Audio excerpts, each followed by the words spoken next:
What is up, guys? It is Jacob from Quad Hunting here. Today we are talking Detroit Lions football. I said, welcome to Detroit City. It is finally training camp. It's been going on for a couple of days now, I think 4 or 5 days. The NFL Hall of Fame game, which is going to be the Colts versus the Packers, is August 7th, which officially kicks off the NFL preseason schedule. And then you have the Detroit Lions traveling to Pittsburgh on August 12th to take on the Steelers in their first preseason game. So, with all this coming up, we are now going to re-look at the roster, and we're going to look at the schedule after the preseason, after I look at the roster. We're going to highlight any position battles I think are important that will influence the season, and look at some of those bubble players, the guys that are at risk of being cut, at risk of making the roster, or not at risk of making the roster, but you know what I mean. And so after we do all that, then like I said, we will go through the season, see where I feel like the Lions are going to fall this year with the roster I put together. So let's get started with the position battles. Probably the most important position battle this year is going to be the center position. Last year, Travis Swanson did not look all that great at center. He actually looked awful. So during the offseason, during the draft, the Lions went and drafted Graham Glasgow from Michigan out of the 3rd round, so to give some competition. However, one of the stories in training camp and the rest of the offseason through OTAs and all that was how unknown pretty much center Gabe Eichard has stepped up and is now taking the backup shots and some of the first string practice shots away from Swanson and Glasgow. Glasgow's been pretty much with the backups and the 3rd stringers this whole time. But because he is a 3rd rounder, he is probably pretty safe. So it leaves the position battle to Swanson and Eichard. If Eichard's really looking as good as he is and can play as good as he's been looking in preseason, not preseason yet, but if he can continue his play from the OTAs and the training camps into the preseason, he has a good chance of not only being a starter on the team, of unseating Travis Swanson and getting Swanson cut from the team. Because the Lions aren't going to give up on Glasgow this quick. The person they would give up on is Swanson. Swanson is not a guy who is this regime's player. He is not a Bob Quinn player. He is a Martin Mayhew player. So it could be realistic that he ends up getting cut, going from a starter to not even on the team this year. So that's one to watch. Watch the whole center position. All 3 of the guys need to look good in preseason. Like I said, I think Glasgow's pretty safe because he is a rookie this year. I don't think they'd cut him right off the bat. That'd look awful cutting your 3rd rounder. But you need to watch Eichard and Swanson. Another big important one, and not so much for getting like players battling it out, is it's going to be the defensive end position. This depends on how many players they want to keep on the roster. I still right now think they go 5 just because the position's not very deep. There's not a lot of you don't have a lot of talent with the 4 guys. You need almost a 5th guy to help in that rotation. So watch Brandon Copeland this offseason, the linebacker converted to D-end, because he hasn't been a D-end for his whole career. I think he may have been in college. I don't know. But he's not been a D-end for the Lions. He's been a linebacker. He's now making the position switch to try to help fill a need. He might not make the team just because of the numbers game, but if he can impress, they'll have no other choice but then to carry a 5th defensive end, because they're not going to cut Zettel. Zettel's going to be their project player they have this year. They're not going to cut Devin Taylor or Ansa. There's your 2 projected starters. And they all sounds like they like Wallace Gilberry, so I don't project them cutting him either. Copeland needs to play great to get that 5th spot and potentially get another player cut off the team on another position. So Copeland needs to have a good preseason, and he just needs to blow it up. He needs to be the 2015 Devin Taylor or the 2014, what was that guy's name? I had it, George Johnson. He needs to be the 2014 George Johnson to ensure a roster spot. Johnson blew up that season but hasn't done anything since. Hopefully Taylor can put on more from what he did last year and earn the starting role he's been given. Who knows? But Copeland needs to have a big preseason. Now, staying on the defensive line, I just grabbed the Lions roster and I'm going right down it from their webpage. There's a 3-person battle right now, it looks like, for the last DN spot, which I'm still projecting there to be 5 DNs, or 5 D tackles. You're looking at, you have a position battle between Stephen Charles, who they signed from the Bills, Karen Reed, who is now going into his 3rd year, and Gabe Wright, who is now going into his 2nd year. A lot of people have Gabe Wright on the outside right now, which is also where I have him. Just because, like I said, it's a numbers game. I don't know if they're going to give up on Stephen Charles, but if Gabe Wright and Karen Reed blow it up during preseason, they'll have no other choice but to either keep 6 D tackles, which I don't think they're going to do, or get rid of Stephen Charles and let the 2 young guys go at it, that Karen Reed and Gabe Wright. They didn't look entirely, or Gabe Wright didn't look entirely impressive last year. Karen Reed had some moments, so who knows what they're going to do there, but the preseason, watch the defensive tackle position between Stephen Charles, Karen Reed, and Gabe Wright, because one of those guys is going to probably end up cut. Offensive line-wise, I don't really think there's going to be a lot of tussle there. I think you're still going to be pretty much set there with, or at least on the guard, unless one of these undrafted rookies can blow it up. I don't think there's going to be a position battle there. All 4 guys seem to be pretty safe with Warford and Tomlinson starting, Schwartz backing him up because he's a good swing guy, and Joe Dahl being the 4th guy because, again, he's also a good swing guy, can play some offensive tackle if needed. Like you said, there's no other kick. I think there isn't. Is there another kicker on the roster? This is a little bit outdated roster. I had to add Anquan Bolden. But I don't think there's another kicker. Prater's job's not in any risk. But now with linebackers, the Lions are planning on running a 4-2 defense, which means they're going to run 4 D linemen and 2 linebackers in their main set. They'll probably throw out a 3rd linebacker, but it looks like they want to have more guys in the secondary on the team. So now your 2 starting linebackers are probably going to end up, I say probably just because of Levy's injury concerns. He still hasn't suited up for training camp. Who knows if he's going to be ready to go. I mean, he sat out almost all of last year, but he's still not dressing. So it looks like it's going to be Levy and Whitehead as the starters, hopefully. Otherwise, you have Josh Bynes, who proved last year he can start in Levy's place and still do a decent job. He's a great backup guy to have around. But then your other linebacker, and then you've got the rookie that everyone's been in love with, that's been raving about him during the draft, and which is Anton Williams, who is pretty much almost guaranteed a roster spot. Otherwise, your last linebacker spot is going to go down between Kyle Van Noy, the disappointing linebacker from the last couple of years, 2nd-round draft pick who has done nothing yet in his career, one of Mayhew's great picks, and John Bostic, who was traded for, I believe, a 6th or 7th rounder, late round draft pick he was traded for. All impressions right now are coming out of training camp that Bostic is blowing it up and looking great. He's been taking some of the number 1 spots when Levy's been sitting out. And throughout OTAs and all that, you heard about how Van Noy was looking good. But it's going to come down between, in preseason, that battle between Van Noy and Bostic.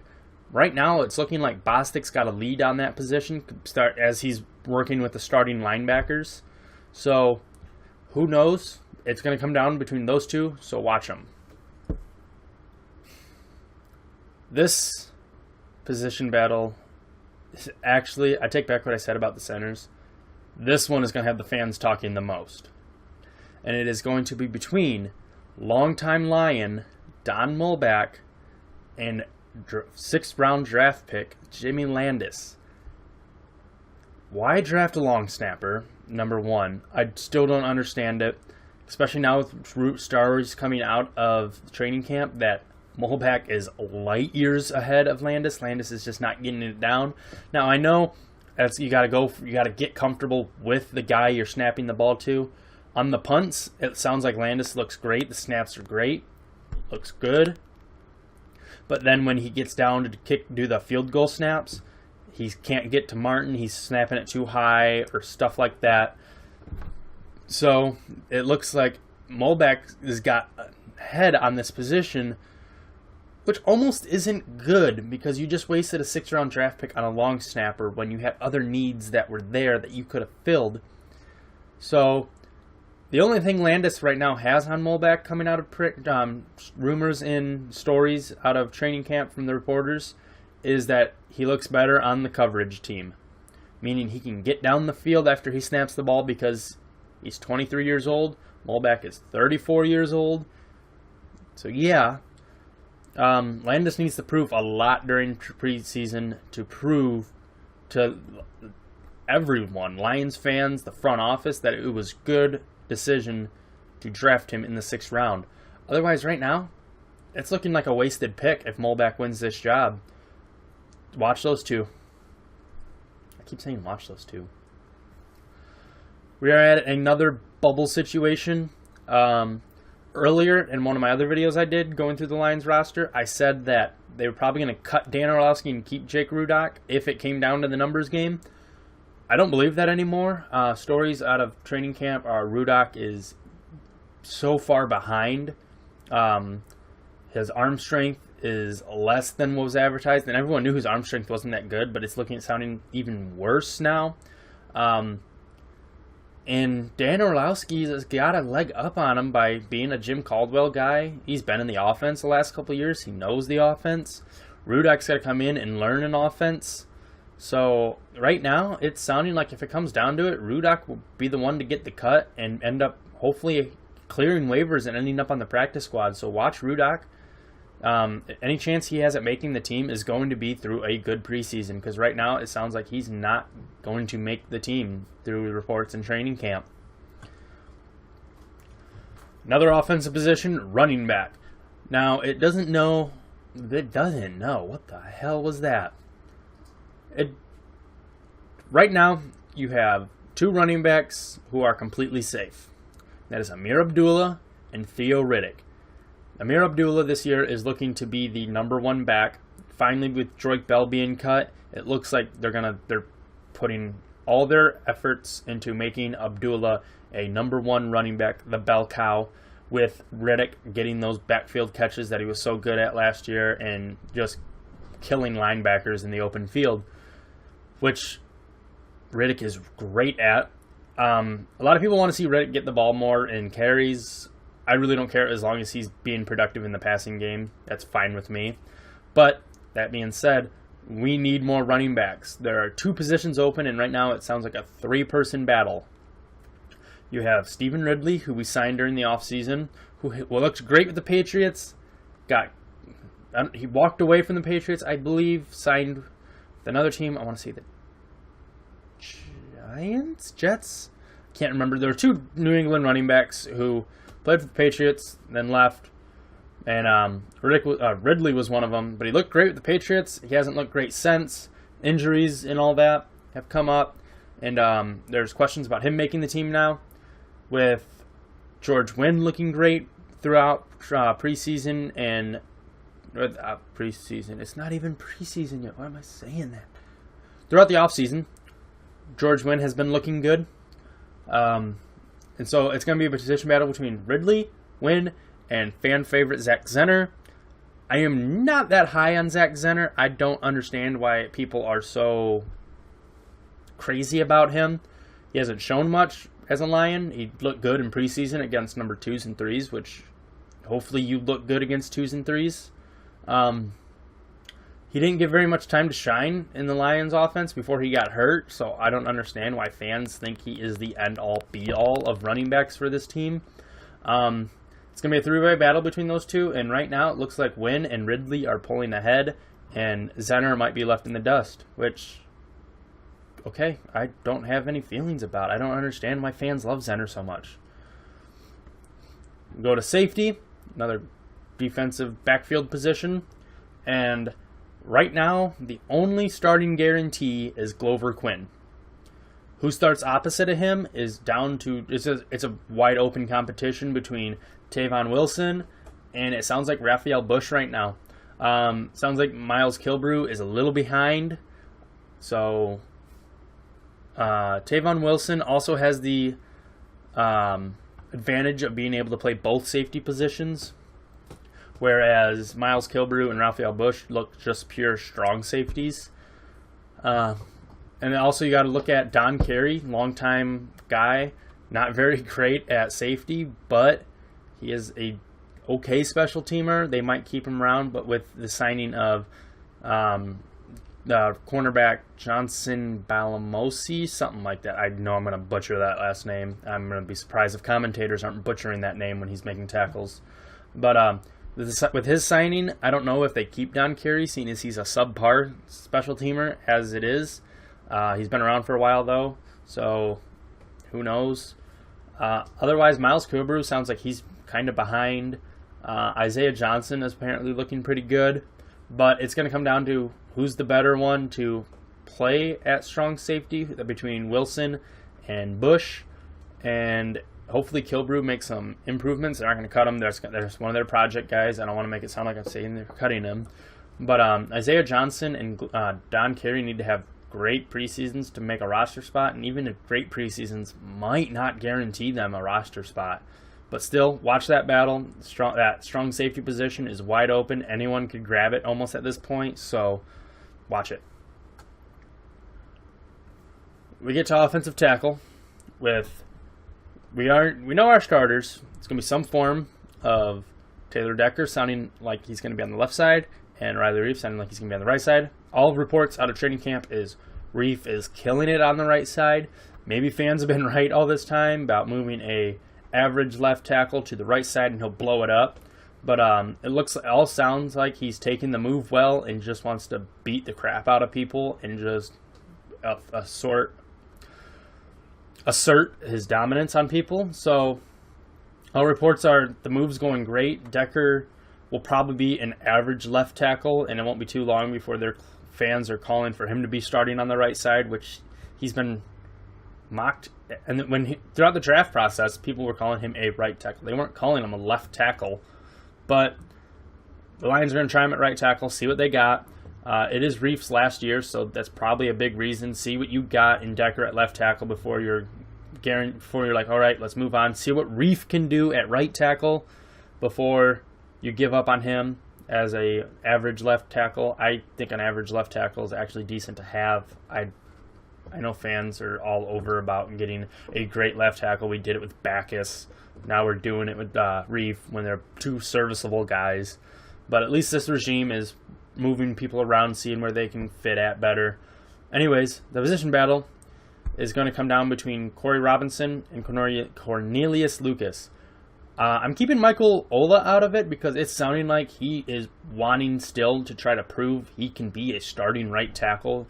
And when he gets his shots in training camp, it sounds like he is just blowing it up and is making himself look like $100.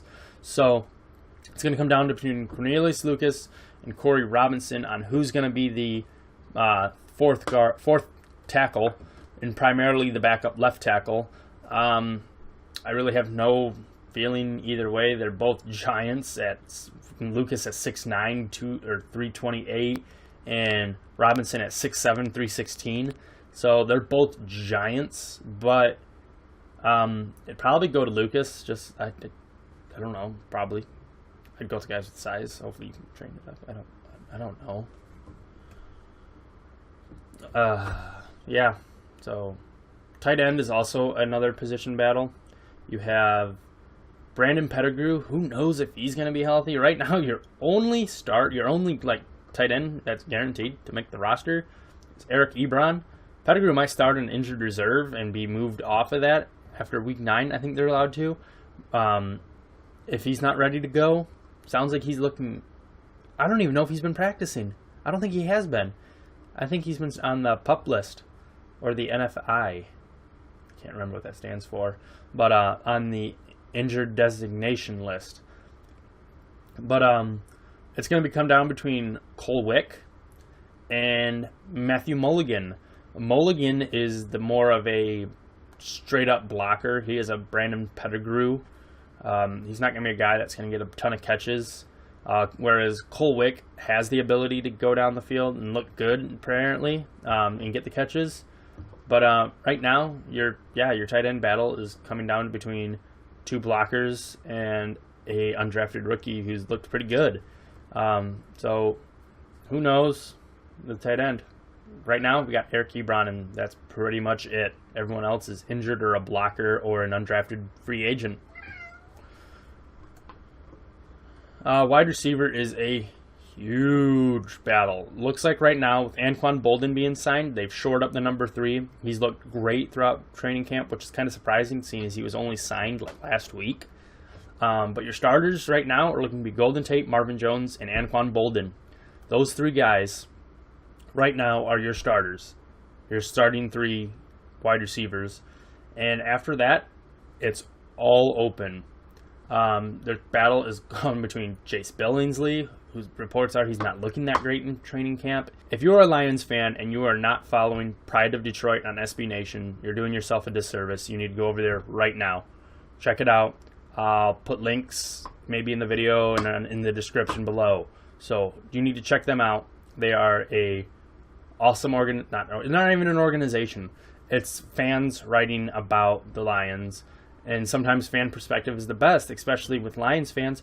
We don't get a lot of mainstream coverage, nor should we at this point. We're the Lions. So check them out. They did a most unique name, I'm going to say, tournament over this offseason where Jace Billingsley actually won because of his crazy family. They got a hold of it and started putting it way out there. He was getting thousands and thousands of votes. So, yeah, like I said, besides that, that's probably about the only contribution he's going to have is a cool name. And I don't even think it's that cool. I think it's kind of overrated, to be honest. But he's looked awful. Not awful. He's looked behind. He's dropping passes and not looking crisp. You have Andre Caldwell, who kind of know what he is at this point. He's a 9-year veteran. You know what you're going to get with him, and it's just going to be kind of like the Lance Moore role last year. Corey Fuller, I have almost everything in my body believes he's not going to be with the team this year. I think he's going to get cut. I think he's outlived his roster life. Corey Washington's already been gone. Ryan Spadola just, I think, got put on injured reserve or is going to be put on injured reserve or something like that. Yeah, so it's going to come. I think Jay Lee has got a legitimate shot at the roster, the undrafted rookie out of Baylor. He is apparently looking good, stretching the field. He's got that one thing that the other guys in our team don't really have besides Marvin Jones, and that's the speed, the routes. He's, Golden Tate can run routes, but he is more of the underneath guy who will bust open a big gain after the catch. He's not a guy you really want sprinting down the field to straight line like the old streaks Calvin used to do. That's more like a Jay Lee, Anquan Boldin role, and even Anquan's just going to get the jump balls. He's not the straight speedster. He's not a speedster anymore. So it looks like Jay Lee. Jeremy Curley is still in there, but it's sounding like he's not guaranteed to make the roster at all. More like he's probably going to get cut. So yeah, wide receiver is wide open. Watch all of them. It's going to be interesting. I mean, you got also, I think, Andre Roberts in the mix. So watch them. See what they do during preseason, because it's like the last 2 or 3 wide receiver spots are going to go to one of these guys, and it's going to be either undrafted rookies like a Quinshad Davis, Jay Lee, Jace Billingsley, or it's going to go to like a known veteran, Andre Roberts, Andre Caldwell, Jeremy Curley. So watch it. It'll be interesting to see. I'm the most invested in the wide receiver position, especially after Calvin left. We need good wide receivers. We need good play out of our wide receivers this year. And that's pretty much it. Okay, roster Done. So is your watching your preseason battles. I know I'm kind of all over the place talking about it. Now moving on to the season as itself, we have 4 preseason games. Like always, we are playing the Steelers, the Bengals, the Ravens, and the Bills. We always close the preseason with the Bills. This is like the first year in a long time we're not playing the Browns. We're playing the rest of the AFC North, but we're not playing the Browns, which is just kind of interesting to me. Maybe we kind of think they're jokes too and don't need to play them anymore. I don't know. But anyways, we open the season on September 11th against the Indianapolis Colts at Lucas Oil Stadium. I still believe it's going to be about their defense stopping our offense and our defense stopping their offense. I'm still more comfortable with the Lions' defense being able to stop the Colts' offense more than I am with the Colts' defense being able to stop the Lions' offense. The offense has looked pretty good, minus the offensive line during training camp. So, and our defense apparently has just been lighting it up. Darius Slay looks like $1 million. The defensive line looks like $1 million. Hopefully Levy's there so he can shore up the linebacker position, give us more depth. But like I said, I trust our defense to stop the Colts offense more than I trust the Colts defense to be able to stop our offense. And then we go home on the next week, September 8th, against the Tennessee Titans. That's a win. Nothing more to say about it. Marcus Mariota needs to take a huge step. I don't know if he'll be able to take that step. Could be another Vince Young situation. Could be... I'm trying to think of another one-year wonder quarterback. Andrew Luck? I don't know if the Titans are going to... Well, I guess Luck isn't really a one-year wonder. He's just overrated. But, yeah, I think Mariota needs to take more steps this year for the Titans to actually be a great team. So I think that's going to be a win for the Lions. I wouldn't be surprised to see Stafford light it up that game. Yeah, moving on. Play the Packers at Lambeau. We have an early season game at Lambeau. Now, okay, last year we got the hard one out of the way. We won in Lambeau for the first time, and it was like over 20-some years. Let's get a winning streak going there. I know it's not going to happen. I'm being wishful. But please, let's start a winning streak at Lambeau. So, Aaron Rodgers is Aaron Rodgers. Jordy Nelson should be back. Eddie Lacy's apparently looking better than he did the last couple of years. I'm going to say the Packers get that one. The Lions, we've been playing the Packers pretty tough the last couple of years, so maybe we can get some wins over them. I think we've gotten one win over the Packers the last 3 years, if I'm remembering correct. The Thanksgiving the 1 year. We beat them at home the next year, and then we beat them at Lambeau last year. So, we've been splitting the last 3 years with the Packers. It could continue this year, but I think we'd get the win at home. I don't think we're going to sweep the Packers at all. The Packers are too good to sweep. But so I'm going to chalk that one up as a loss. So we're 2-1 right now. We're going to go to Chicago. Jay Cutler's still the quarterback. That's about most I can say about that. They're hoping that Alshon Jeffrey is going to be their great wide receiver. He's had injury issues. Who knows about their receiver they drafted last year in the first round. I can't recall his name right now. The defense, did they get it fixed? Is it going to be fixed? I still think the Lions are going to beat the Bears. Those are always fun games to watch. We swept the Bears last year. I think we've swept the Bears the last couple of years. Hopefully that'd be a good game though, but I'm going to think the Lions are going to win Soldier Field just like we did last year. And then we play the Eagles, that's a win. The Rams, that's a win. Am I really having to start 5-1? I'm having to start 5-1. Oh god. And I'm not even high on the team. I guess our schedule is pretty weak to start off. Okay, I'm going to change the Colts to a loss just so I'm not seeming that all crazy on the team. So now we're 4-2. It's a little better. Play the Redskins.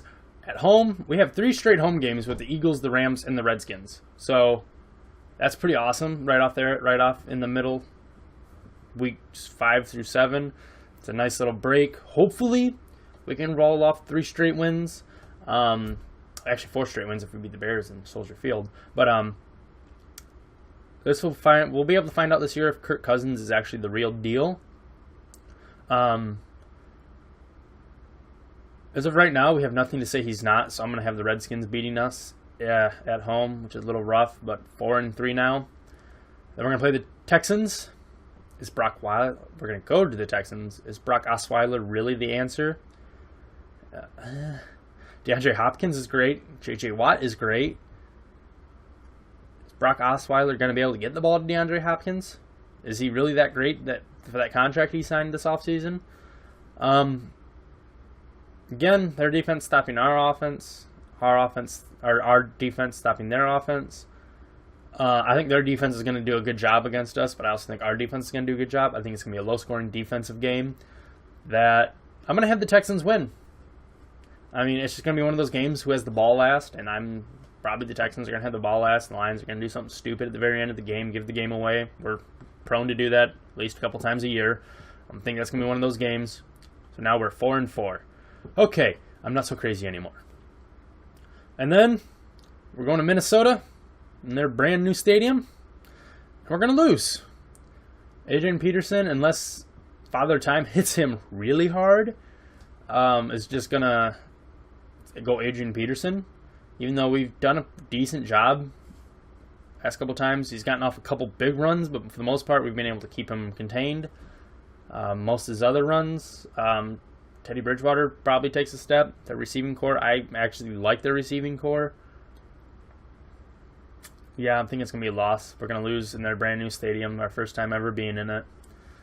Now we're 4-5, and we're going into our bye week. Much needed bye week after 3 straight losses. You'll probably start hearing for Caldwell to be fired at this point.